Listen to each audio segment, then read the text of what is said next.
미혹의 시대를 살아가는 지혜라는 주제로 계속해서 우리가 살펴보고 있습니다. 지난 시간은 어제죠. 어제는 위기 순간의 끝이라고 그렇게 단정짓는 미혹을 경계해야 하고, 우리의 생명과 모든 상황의 주관자는 오직 하나님이심을 우리가 생각해 봤습니다. 오늘은 우리가 겪는 그 여러 재난과 고난 속에서도 멈추지 않고 일하시는 하나님의 놀라운 계획과 섭리를 좀 생각해 보겠습니다. 그래서 재난 속에서도 일하시는 하나님, 이 제목으로 우리의 사명을 발견하는 그런 지혜를 얻고자 합니다.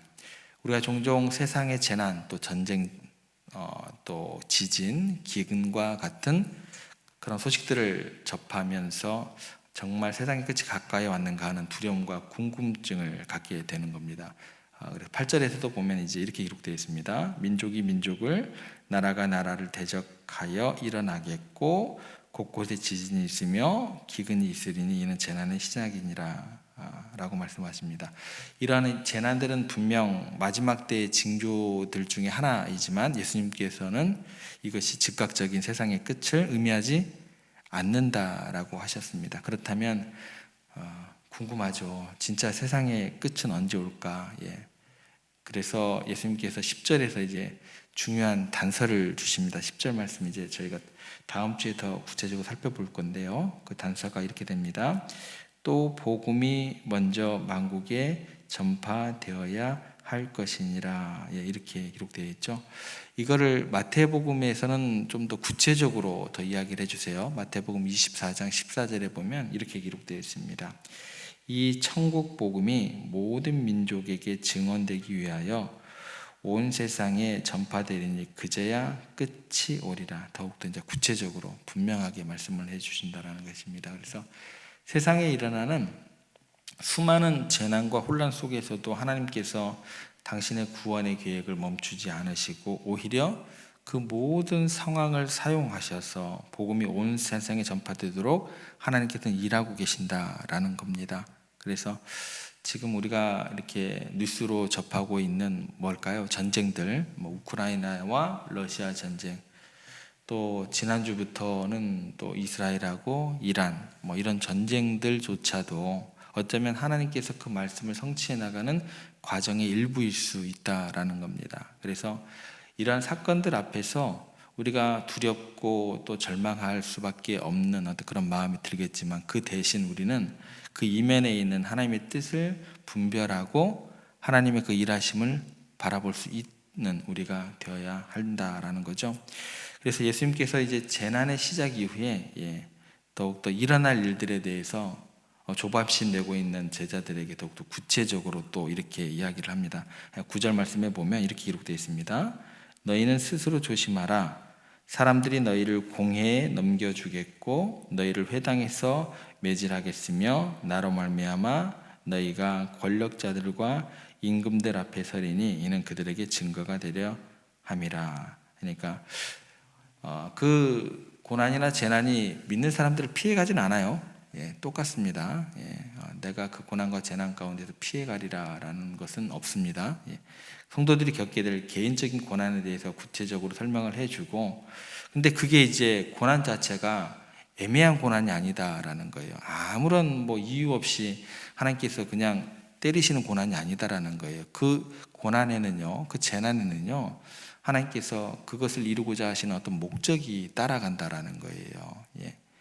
그래서 괜히 운이 없어서 이게 아니에요. 그들은 왜 개인적인 성도들에게 그 고난이 주어지느냐? 복음 때문에 그렇다라는 거죠. 복음 때문에 공회에 넘겨지기도 하고 회당에서 매를 맞기도 하고 심지어 권력자들과 임금들 앞에까지 서게 될 거다라고 이야기를 하는, 그게 목적이다라는 거예요. 그래서 그 모든 고난의 목적은 어떤 것들로 이제 점철되게 되냐면 그들에게 복음이 증거가 되게 하려 함이라. 이게 목적이다라는 거예요. 그래서 성도들이 겪는 고난과 핍박 자체가 복음을 증거하는 강력한 통로가 된다라는 놀라운 역설이 이제 선포가 되는 겁니다. 그래서 우리의 믿음, 우리의 인내, 또 우리의 사랑이 고난 속에서 더욱 빛을 발하게 되고 세상 사람들에게 예수 그리스도의 복음을 분명하게 드러내는 것이 됩니다. 꼭 이 내용하고 정확히 맞지는 않아도 욥의 시작이 어떻게 되는가 아시죠? 사단이 하나님께 와가지고 뭐라고 얘기를 하냐면, 하나님, 욥이라는 사람이요, 하나님을 사랑하는 게 아니에요. 떡도 주고 감도 주고 그러니까 욥이 하나님 편에 딱 서 있는 거예요. 떡하고 감 한번 뺏어 보세요. 욥이 어떻게 하는가? 그렇게 시작을 하죠. 그래서 주어지는 게 뭐예요? 하나님께서 그 욥에게 이놈의 자식, 너 떡 감 주니까 나를 내 옆에 있는 거야? 그게 아닙니다. 아니죠? 그래, 떡 감 한번 뺏어 보자. 욥이라는 그 친구가 나에게 어떻게 대하는지. 결국에는 어떻게 돼요? 사단이 아무런 말도 꿀먹은 벙어리가 되잖아요. 그죠? 어떤 목적이 있다라는 것입니다. 목적. 그 목적을 통해서 하나님의 살아계심이 이제 만천하 가운데 나타나게 되는 어떤 그런 욥기의 이야기죠. 인간은요, 평안하고 풍요로운 삶 속에서는 철저하게 내 자신을 과신하기가 쉬워요. 하나님을 기억하고 살아간다? 쉽지가 않아요. 잊은 채 살아가는 게 되게 대부분의 인간들의 모습입니다. 그러나 인간의 힘으로 어찌할 수 없는 거대한 재난과 고통 앞에서는 비로소 내가 신이 아니었구나 무력감을 깨닫게 되고, 그 순간 겸손해지고 눈에 보이지 않는 절대적인 존재, 우리로 이야기하면 이제 하나님을 더욱더 찾게 되는 거죠. 그래서 재난이라는 것은 때로는요, 완악하게 닫힌 인간의 마음을 부수고 하나님의 은혜와 또 구원을 간절히 갈망하게 만드는 통로가 된다라는 거죠.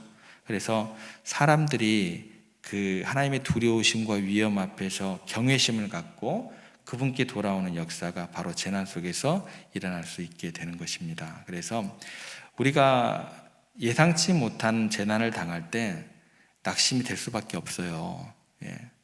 두려워질 수밖에 없어요. 그런데 이제 이 내용을 전체적으로 하나님께서 나를 버리셨다, 내가 뭔가 잘못을 했기 때문인가? 이 영역으로만 생각하시면 안 돼요. 그럴 수도 있지만 아닐 수도 있다라는 것도 항상 생각을 하셔야 돼요. 오히려 그 재난 속에서 하나님께서는 실패하지 않으시고 구원의 역사를 계속해서 진행하고 계심을, 일하고 계심을 우리가 믿음의 눈으로 바라볼 수 있어야 된다는 것입니다. 그래서 구약 성경의 역사를 보면은요, 선지자들이 하나님께 맨날 따지는 얘기가 있어요. 아니, 왜 악한 자들을 들어서 우리 이스라엘 치십니까?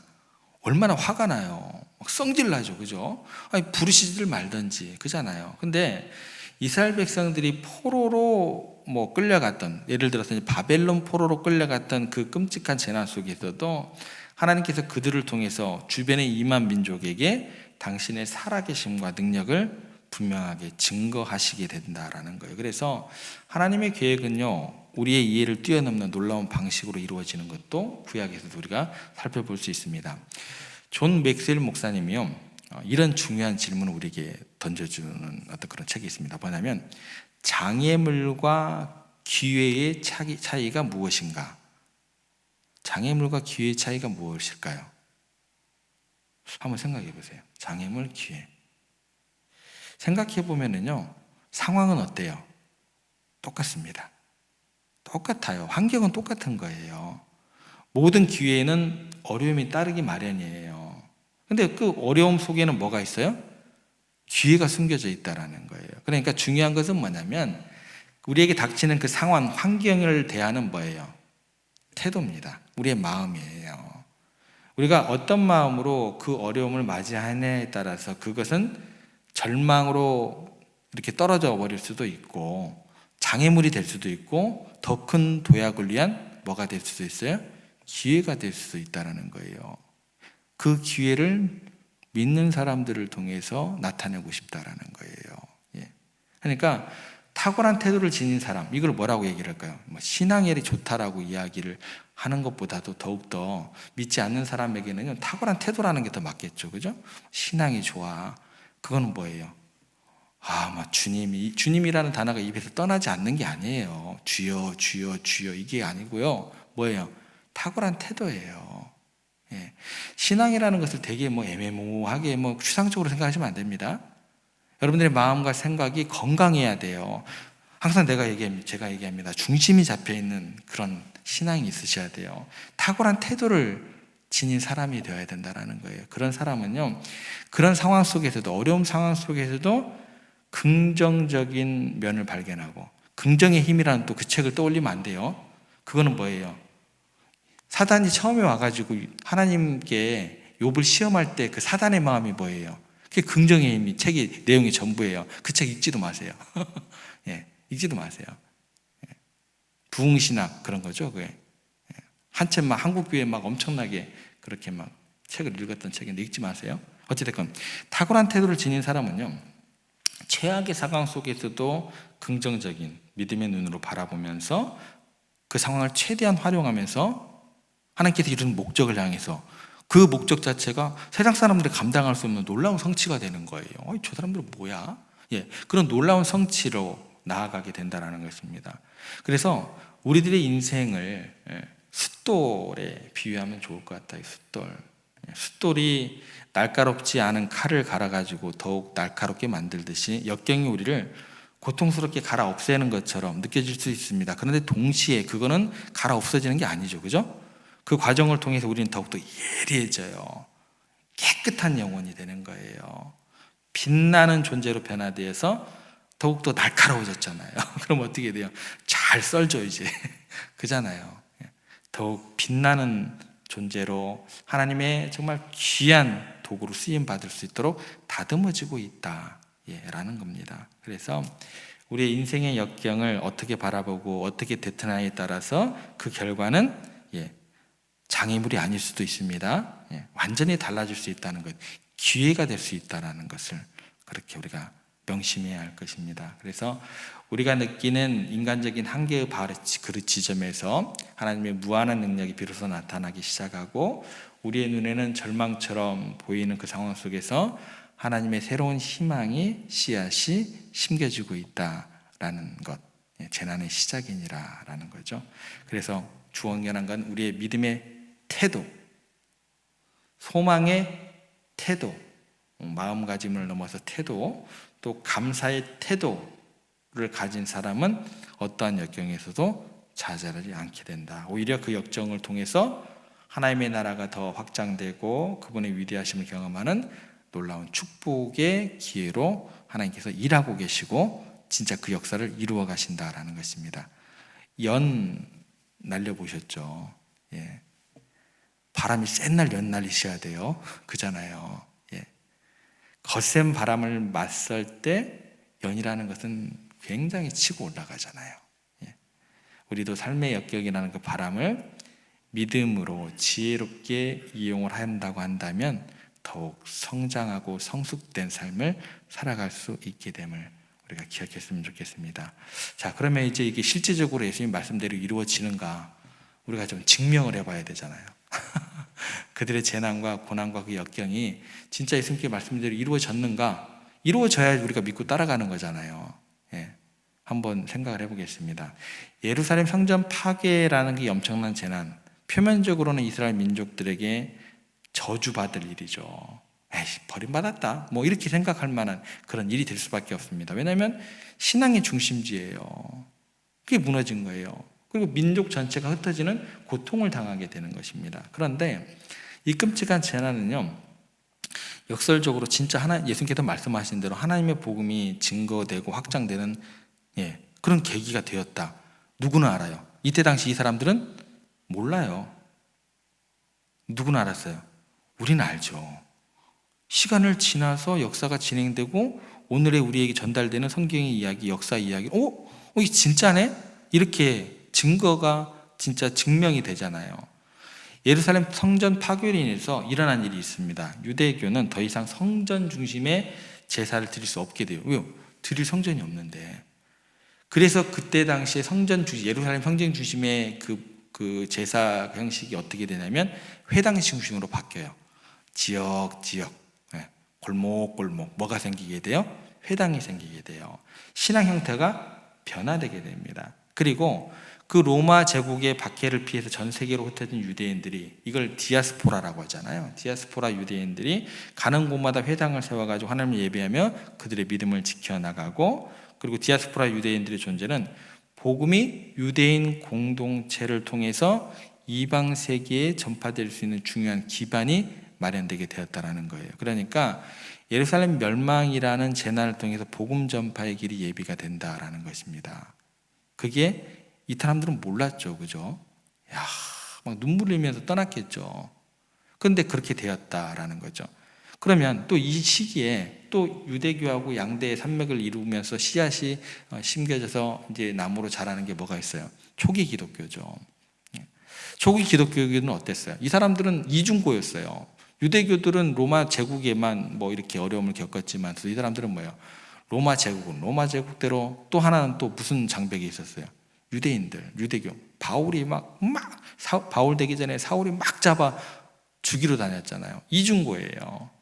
엄청난 박해를 받았어요. 그런데 이러한 환난과 박해를 통해서 오히려 기독교는요, 더욱더 담대하게 세계 곳곳으로 나아가 복음을 전파하기 시작했다라는 것입니다. 결국 무슨 얘기예요? 예루살렘의 멸망이라는 것은 기독교가 독자적인 신앙 체계를 갖추고 전 세계로 힘차게 뻗어나가게 되는 놀라운 전환점이 되었다라는 것입니다. 이 사람들은 알았어요? 몰랐어요? 몰랐죠. 그런데 우리는 알잖아요. 그러니까 결국 이스라엘의 재난과 초대교회의 환난과 박해는요, 하나님 나라의 복음을 온 세상에 증거하고 그분의 뜻을 이 땅에 실현하는 중요한 방법이 되었습니다. 당시의 사람들은 이러한 하나님의 섭리를 다 이해하지는 못하고 순간순간 절망했을 수도 있었지만, 그래도 부르심에 합당한 마음을 가지려고 노력했던 그 사람들을 통해서 같은 마음을 품고 또 그런 신앙적인 태도를 가진 사람들을 통해서 하나님께서는 모든 고난과 역경을 합력하여서 선을 이루셨다라는 것을 우리는 성경을 통해서, 우리는 역사를 통해서 분명히 알게 되었습니다. 그러면은 그래요. 여러분들이 이제 당하는 어떤 지금 현실의 그런 것들은 어떻게 될까요? 우리는 지금 이 순간에 그것을 섣부르게 판단할 수 없는 그런 상황 가운데 있다 할지라도 어쩌면 역사가 증명하듯이 성경이 우리들에게 믿음의 선진들이 어떠한 길을 갔는지 그것을 우리에게 알려주는 그런 것들을 통해서 우리가 조금 위로가 되고 또 힘을 얻고 용기를 얻을 수 있다고 한다면 하나님께서 우리를 넉넉하게 더욱더 큰 그릇으로, 또 우리 교회를 큰 그릇으로 만들어가고 있는 그런 마음 가운데 흔들림이 없이 믿고 맡길 수 있지는 않을까라는 그런 생각까지 해보게 됩니다. 여러분, 미혹의 시대를 살아가는 우리에게 가장 필요한 지혜는 무엇일까요? 그것은 바로 세상이 끝이 아닌 지금도 역사하시는 하나님의 일에 우리의 모든 초점을 맞추는 것, 그리고 더 이상 세상의 종말에 대한 막연한 두려움에 사로잡히지 않았으면 좋겠습니다. 두려움에 대한 것은 내일부터 좀 생각을 더 해볼게요.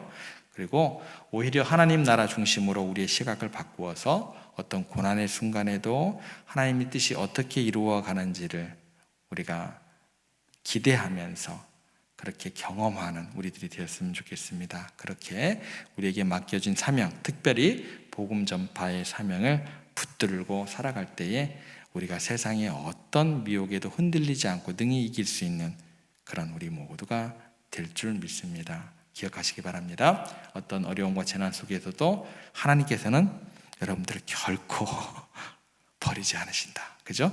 버리지 않으시고 재난 속에서도 놀라운 긍휼을 베푸시고 새로운 구원의 역사를 향하여 오늘도 일하고 계시는 하나님이심을 오늘도 믿음의 눈으로 바라보시고 그렇게 고백하시고 그 주님과 함께 오늘도 힘차게 출발하시는 여러분들 되시기를 주님의 이름으로 축복합니다.